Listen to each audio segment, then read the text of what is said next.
Hello YouTube and welcome back to World of Warships with Wadres, and for today's video we are going to be talking about the Tier 6 Italian cruiser, which is currently in early access, the Trento. And, well, I am kind of starting my format off a little bit differently by going straight into a battle, and also because I kind of want to start today's video off by talking a little bit about a couple of other little things. Primarily, my lack of regular video posting over the last few weeks. And quite simply, I've basically come to the realization that I am not a community contributor, I am not monetizing any of my content, and as a result, I really don't need to put out a set volume of videos to ensure that my videos get really out there and heavily noticed, unless I really want to. But the thing is, I don't have to. And to that point, I've just kind of been deciding to just kind of play the games instead of having to try to get videos out and videos recorded and whatnot. And I've been doing the things as I've wanted to and not as I felt I needed to, and, well, technically speaking, I don't even really need to. So, for those of you who are regulars with my channel, I do apologize that I'm not putting out a lot of videos. I am still trying to get out at least 1 to 2 videos a week, but I'm definitely not going to be as active as I have been over the last few months. So just kind of have that in the back of your minds, please, that, again, I don't have to keep up a lot of this effort that I've been putting into the channel because, well, again, I don't have to. Again, this is kind of going back to my video disclaimer. I'm doing this as a hobby. I'm not doing this as a supplementary form of income or anything like that. So, and that also has allowed me the freedom to basically do as I've seen fit with a lot of my videos too. It's not just... I'm not required to put out anything if I don't want to. So just kind of please bear with me. I am still trying to get videos out. I am going to try to get some videos out. I do have another video for the Zara that I'm going to be putting together for a review. I'm not sure if I'm going to get that done today or even this week, but I am going to get it out sometime within the next week. Let me put it that way. But beyond that, I just kind of wanted to put that out there, and I hope you all are willing to bear with me. Again, I am not a community contributor. I am just a general content creator, and I'm doing this free of charge for anybody. So, yeah, be that as it is. That's also one of the reasons why I see fit to play the co-op matches also. The way I see it, the moment I monetize any of my content, I'm basically having to answer to any and all of my viewers in regards to the content that I put out, because suddenly that's content that you all are paying for. And, well, I'm perfectly happy putting out the content that I feel like putting out. And I understand that there are many people who don't particularly enjoy co-op matches, they don't particularly enjoy seeing co-op matches, and they don't like seeing it as a base of reference for performance of ships. But here's the thing. Co-op players like knowing how ships are going to perform too, and sometimes a ship will perform very differently in co-op than it ever will in any of the PvP game modes, because the playstyle has to be done so very differently also. In co-op matches, you can be a little bit more aggressive, whereas in random matches, you have to be a little bit more passive in a lot of cases. So, be that as it is, it allows me to put out the videos that I want to put out, informing the section of the gaming population that I want to put my message out to, instead of having it dictated by people who have basically a lot more say or pull. But anyway, moving away from that now, I just wanted to get that out of my system and let everybody know where things were, what was going on, and now we'll actually start talking about the ship here. Oh, and one final note is that because I am not a community contributor, I'm just a general content creator or whatnot, I can also put out my videos with my own personal opinions on the ship without really having to sugarcoat anything either. So there is that. If I like a ship, I can say that I like the ship.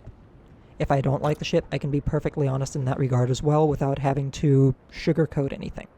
Now, actually getting to talking about the ship and kind of the Italian cruisers in general so far, one of the things that I've noticed is that they tend to have thicker armor belts than most of the other equal-tier cruisers. The Trento has a nice, thick 70mm armor belt, and it does a reasonably good job. Now, it is not the thickest. The La Galissonier definitely has a reasonably thick armor belt, but by comparison to most of the others, that 70mm armor belt is quite useful. She also has a reasonably large health pool at 34,500. This makes her easily the best health pool of all of the tech line cruisers, as far as I can tell. But she is not the highest. She is still beat out by the Graf Spee with its more than 39,000 hit points. But as far as the tech tree cruisers go, she is definitely the healthiest of the cruisers. So that is a nice little benefit to make up for the fact that she does have lightly armored bow and stern, which means as long as she's not actively maneuvering, she can still eat a lot of damage from her nose and stern. She does still have 4 double 203mm guns. Actually, this is a bit of an upgrade from the Raimondo Montecuccoli, which I think had 152s.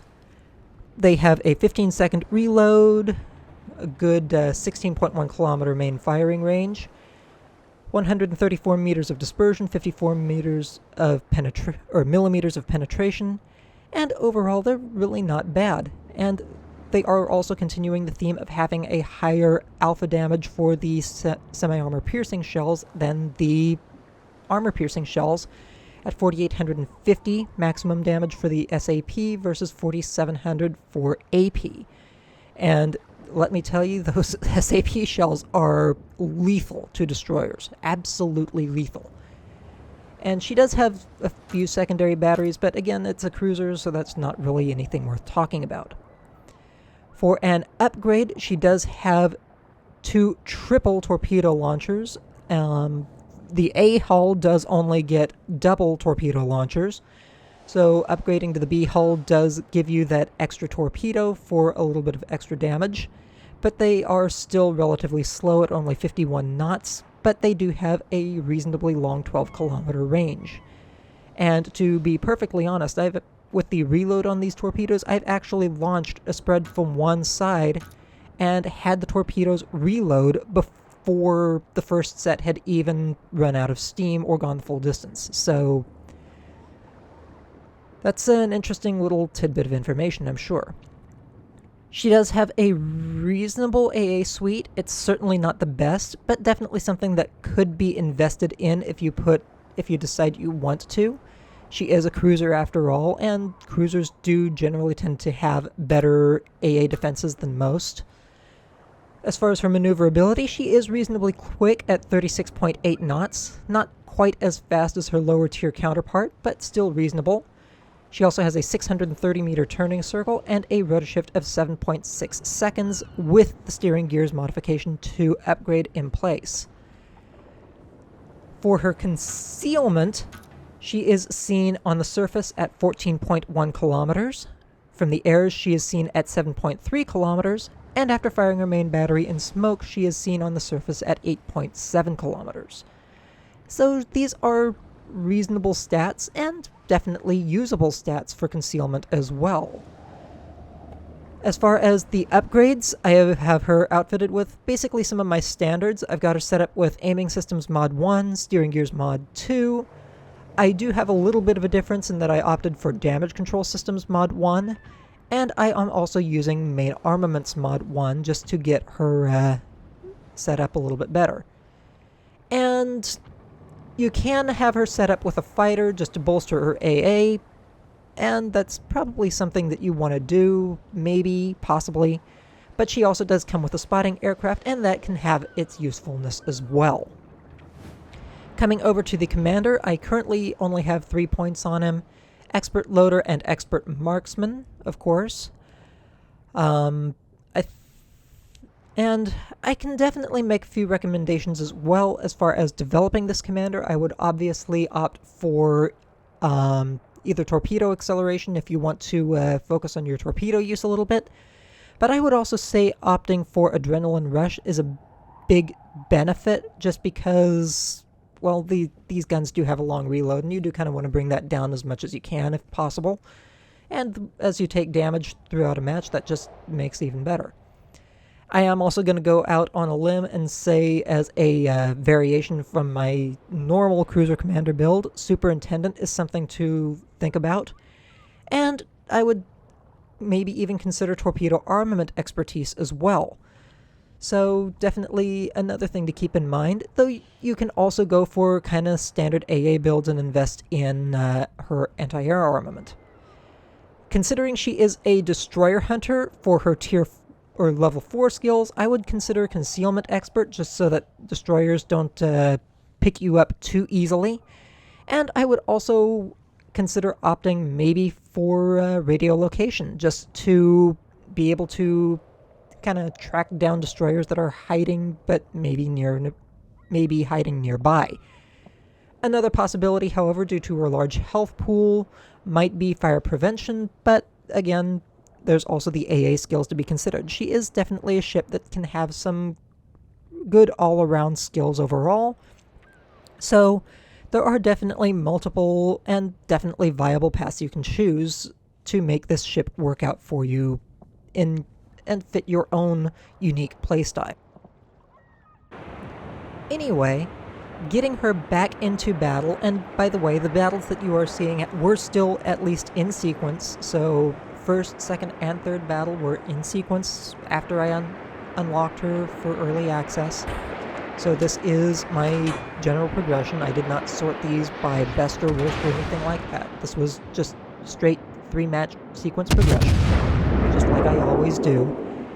And, well, I definitely think it goes to showcase a little bit of the ship's capabilities very well. Especially in regards to the way some of the matchmaker progression tends to work out in some cases. Now, one of the things that you are also going to see is me kind of doing a lot of flipping over and active maneuvering, and that's one of the things that I mentioned earlier that this ship does benefit very well from, is a lot of very good active maneuvering, active angling, just to fully take advantage of that nice, thick armor belt that she has. And yeah, of course, I do still make some minor snafus here and there, but the simple fact remains that she is a very forgiving ship as long as you use it properly.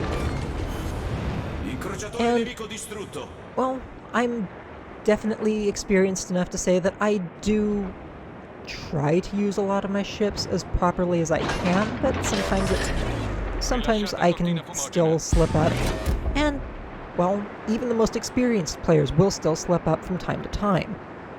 So that's, I guess I should say that's probably nothing new to anybody, but it's definitely something that I'm sure you all, especially those of you who are newer to the game, will definitely like hearing every now and then.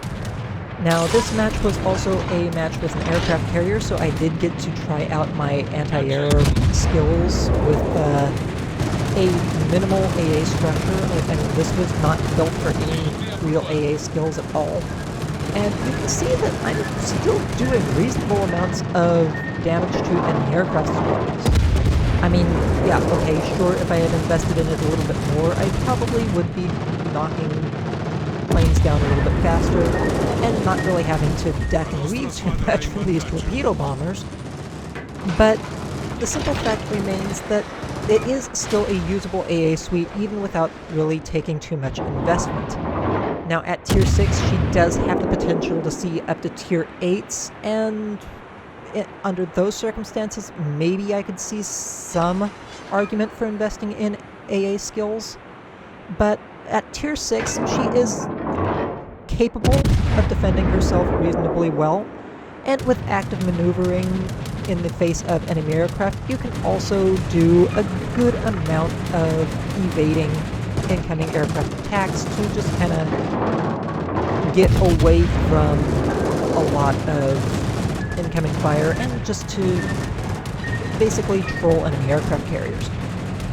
And of course the other thing is with these SAP shells that the Italians have been given, just like destroyers, aircraft carriers just get downright shredded by any of the Italian cruisers. They do not like seeing Italian cruisers getting close. This poor Ranger definitely had absolutely no chance as soon as I got within spitting distance. And as you've seen here, I've just absolutely obliterated it, basically, in just a small handful of salvos. It did not take an incredible amount of effort to do anything to that aircraft carrier once I actually got close enough. Overall, 70,773 damage, 210 credit, or 210,000 credits earned, 1,306 EXP, 281 free EXP, 2 ship kills, 4 citadels, mostly from the aircraft carrier, 17 aircraft shot down, 2 aircraft shot down by my fighter consumable, 60 main battery hits, 1 torpedo hit on that Emile Bertin, and a small slew of other badges as well. Did make top of the team with 427 base EXP, with overall 19 aircraft shot down and 2 kills, so respectable numbers overall, even though I only shot at 2 ships out of the entire enemy team. But the amount of damage that I did to those ships was considerable. 61,000 damage done overall with the main battery. The 1 torpedo hit did almost 9,000 damage. Secondaries also accumulated 750 damage. And aircraft also took good 28,000 damage from my ship through various sources as well. As far as potential damage, 205,000 potential damage tanked, which is respectable for a tier 5, tier 6 match. And as far as damage received, I only took 9,100 damage overall, and a lot of that was due to, again, just active maneuvering and evasion of the aircraft carrier, among other things. And overall, definitely not a bad match to showcase how she does kind of top tier, so to speak. And definitely a very, very, very capable ship when she is up-tiered. And that's actually something to keep in mind as well. This is a tier 6 ship, but she does still up-tier, as far as I've noticed so far, reasonably well. Again, as long as you just take advantage of angling, armor mitigation, things like that. Net results for the match, 150,000 credits. Commander earned 3,529 EXP. And I wasn't really running any EXP modifiers, but I was running credit modifiers. Now, so far the matches that you have seen have only been top tier matches, but match number 3 was in fact a bottom tier match. That is a Charles Martel that I'm looking at, and I'm also going to be getting very much within spitting range of a Vladivostok and the enemy Tirpitz on the enemy team as well. So I do reasonably well, all things considered, for the course of this match. And it does show that these ships do up-tier reasonably well. At least the Trento does. The Remontanropa Kukuli also does up-tier relatively well versus tier 7s. And the Trento, the same can definitely be said of the Trento being up-tiered to tier 8s. Now, of course, there are things to consider as well. She does have that nice moving smoke where you can move at max speed and not really have to worry too much about being shot at as long as you're careful. But even when I'm not in concealment, this ship, as long as you engage in active maneuvering again, and just be wary of the fact that you have that nice thick armor belt that you can troll shells into, you can do very, very well in this ship, very easily. So that's something to kind of have in the back of your mind. And, I mean, granted, I've seen some players complaining about or at least I think I've seen some players complaining about Trento and the mid-tier Italian cruisers, but honestly, as far as I've seen, the Trento, the Maneuverability Cuccoli, they're both exceptional ships. Now, granted, again, co-op matches. My experience will definitely vary heavily from those of you who do get into random battles or any of the competitive game modes. But for co-op battles, it is a very usable and very capable ship as far as I've seen so far. And that is not something that I say incredibly often about some of the ships that have been coming out lately, but definitely very worthwhile notes to mention. So just have that in the back of your mind as well. And again, just because a ship performs poorly in random battles does not mean that they perform poorly in co-op matches. And a ship that performs poorly in co-op matches could very definitely excel in random battles. So again, your experience may vary. It may not be perfect, so to speak, depending on your playstyle. Overall, though, I mean, 92,000, 97,000. Actually, I think, yeah, I finished this match off with 110,601 damage. And overall, I mean, I was in spitting range of Tirpitz and a Vladivostok. Granted, they were focusing on other targets, but these were not bad matches. And to that end, this ship does up tier, again, relatively well, as long as she's played smart. 202,000 credits earned, 1,440 EXP, 471 base EXP earned for the match, which is, again, very respectable. And again, this was a bottom tier match for me. So there was definitely potential for other players here to do much better than I did. There was also the very high potential for me to just kind of end up getting one shot, especially by that Vladivostok. If that Vladivostok had looked at me wrong, I would have been one hurt and peppy.